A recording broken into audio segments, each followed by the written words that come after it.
소방학 개론 강의를 시작하도록 하겠습니다. 먼저 첫 번째 강의에서는 소방학 개론에 대한 그 개요에 대해서 말씀을 드리겠습니다. 그러니까 즉 소방학 개론이라는 학문이 어떤 것인지, 또한 소방학 개론에 대한 시험 범위가 어떠한 범위로 되어 있는지에 대해서 말씀을 드리도록 하겠습니다. 어떻게 보면 이 소방학 개론이라고 하는 그 소방학이라 그러면 참 다양한 학문이 많죠. 그래서 그동안에 그 소방 공무원 시험을 볼 때 소방학 개론에 대한 출제 범위를 과연 어디까지 두느냐에 대해서 논란의 여지가 많았었고, 또 그만큼 또 그 시험 범위도 좀 자주 바뀌었었고, 하지만 이 소방학 개론에 대해서는 원칙적으로는 어떻게 보면 그 소방에 대한 학문이 이제 전반적으로 다 들어가 있다라고 보시면 되겠죠. 그래서 다른 예를 들어서 그 소방학 개론이라 그러면 이게 총론이라는 개념이죠. 총론. 그리고 각각 파트별로 나와 있는 그런 몇 편, 제1편, 제2편, 제3편에 대한 강론으로 빠진다 그러는데, 이 총론에 대한 소방학 개론 같은 경우는 넓은 시험 범위지만 출제에 대한 난이도 깊게는 이제 안 들어가지 않고, 또 강론에 대한 각 몇 편에 대한 그 파트는 즉 어떻게 보면 소방에 대한 그 자격증을 딸 때, 자격증을 취득할 때, 그때에 그런 공부를 하게 되면 좀 깊게 공부하게 되겠죠. 그래서 이 소방학 개론은 보다 좀 넓은 범위를 여러분들이 공부하시면 되겠습니다. 우선 이 소방학 개론에 대한 이 범위를 먼저 말씀을 드리자면, 처음에 이제 소방에 대한 조직 파트가 들어가 있습니다. 그래서 이러한 소방에 대한 이 조직에 대한 얘기는 뭐냐면, 과연 우리 소방 조직이 과연 언제 때부터 시작이 됐었고, 또 언제 또 체계가 잡혀서 언제 소방에 대한 조직이 구체적으로 어떻게 변천되었는가에 대한 그런 내용인데, 이러한 내용처럼 이제 소방의 어떤 발전 과정에 대해서 대한 그 범위가 들어가 있죠. 그리고 또한 소방 행정 체제입니다. 이 소방행정 체제와 또 기능 및 책임에 대해서 이러한 내용들. 그러면 이거는 뭐냐면, 소방이라고 하는 것은 뭐라 그럴까요? 예전에는 경찰에 소속해 있었다가, 또한 미군정 시대 때는 한 채 몇 년 안 되지만 독립을 해서 소방의 독재적 길을 또 갔다가, 또 이제 그 우리나라가 이제 해방 이후에 6.25를 겪은 이후에는 또 소방이 또 어떠한 또 경찰에 다시 경찰 소속해 있다가, 또 여러 가지 또 대형 사건이 발생된 이후에, 그러니까 대형 화재겠죠. 또 소방 조직에 대한 중요성이 인지가 돼서 다른 소방 방계청이 개청된다든가 여러 가지에 대한 기능 및 책임에 대해서 말씀해 주는 거고, 또 이 소방 조직 관리에 대해서, 소방 조직 관리에 대한 어떠한 또 기초 이론도 있었죠. 그러니까 이건 어떻게 보면 이제 조직이라는 내용인데, 이 조직 같은 경우는 이제 그 행정에서 다루는 그러한 조직이죠. 그래서 그 행정에 다루는 조직의 이론, 또 그 이론과 또한 소방에 대한 조직 이론은 어떠한 것들이 있는가에 대해서 이제 얘기를 하는 거고, 또한 민간 소방 조직이 있죠. 이 민간 소방 조직 같은 경우는 어떻게 보면 그 상시에 근무하는 사람들은 아니고, 예를 들면 의용소방대원이라든지 아니면 민간에 대한 어떠한 자원봉사단체라든지 그러한 단체를 얘기를 하는 것입니다. 그래서 이렇게 그 소방의 그 조직 파트는 또 이렇게 구성이 되어 있고, 또한 이 소방 기능에 대한 얘기도 있죠. 소방 기능에 대한. 그러면 이러한 소방 기능에 대해서는 화재가 발생을 해서 이 예방 경계 진압이거든요. 이거는 예방 경계 진압이라고 하는 것은 화재가 발생하지 않게끔 하는 그러한 예방이고, 또 경계도 마찬가지죠. 발생이 되는지 안 되는지 자세히 좀 구체적으로 경계를 하다가 화재가 발생이 되면 이제 본격적으로 진압을 하게 되는 이제 그러한 파트가 되고, 또한 소방 시설에 대한 유지 관리도 있겠죠. 이 파트는 소방시설 설치 유지 안전관리에 관한 법률에 대한 내용이 이제 주된 내용이 좀 되겠죠. 그래서 어떻게 보면 이 소방학 개론 안에는 소방관계 법규 내용도 일부 포함이 되어 있는 것을 이제 알 수가 있는 부분이 되겠죠. 또한 위험물 안전관리도 있는 거죠. 이 위험물 안전관리 같은 경우도 위험물 안전관리법이 있죠. 그래서 거기 안에 나와 있는 내용들조차도 소방학개론의 시험에 나온다라는 걸 알면 되겠고, 또 구조 9급도 있죠.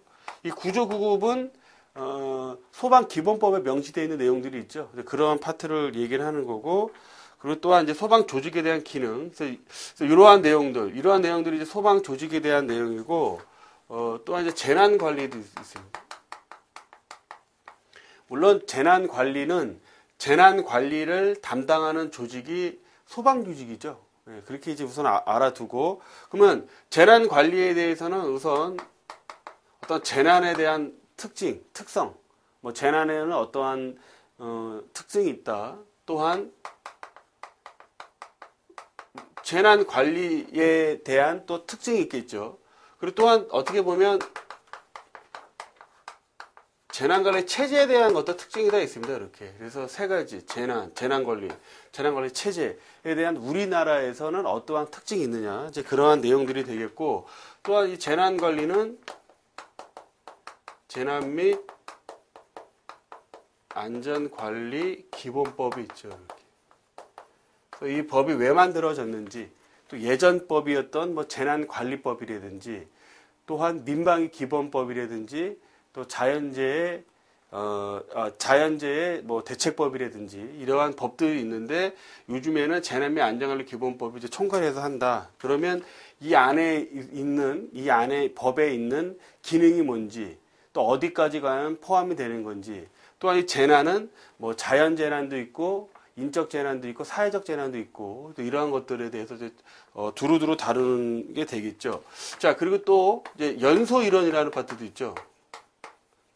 연소 이론이라는 것, 그러니까 즉 연소 이론은 어떻게 보면 이 연소 이론이 소방학개론의 예전에 주된 내용이 됐었죠. 그래서 이제 연소 이론에서는 어떠한 연소의 어떤 개요, 그러니까 즉 연소의 3요소 아니면 연소의 4요소, 또 각각의 연소의 요소마다 어떠한 특징들이 있는 거에 대한 설명이 들어가게 되겠죠. 또한 연기 및 화염인데, 연소가 되면 당연히 거기에서 나오는 연기가 있겠죠. 그래서 연기는 뭐 초반엔 뭐 백색을 띄었다가 점점점 산소가 없어짐으로써 뭐 흑색 연기를 띈다라는 뭐 연기 양이라든지, 또 화염은 이제 불꽃을 얘기하는 거죠. 그래서 불꽃에 대한 뭐 예를 들어서 색상의 종류별로 온도는 몇 도인가, 이러한 내용들이 되겠습니다. 또한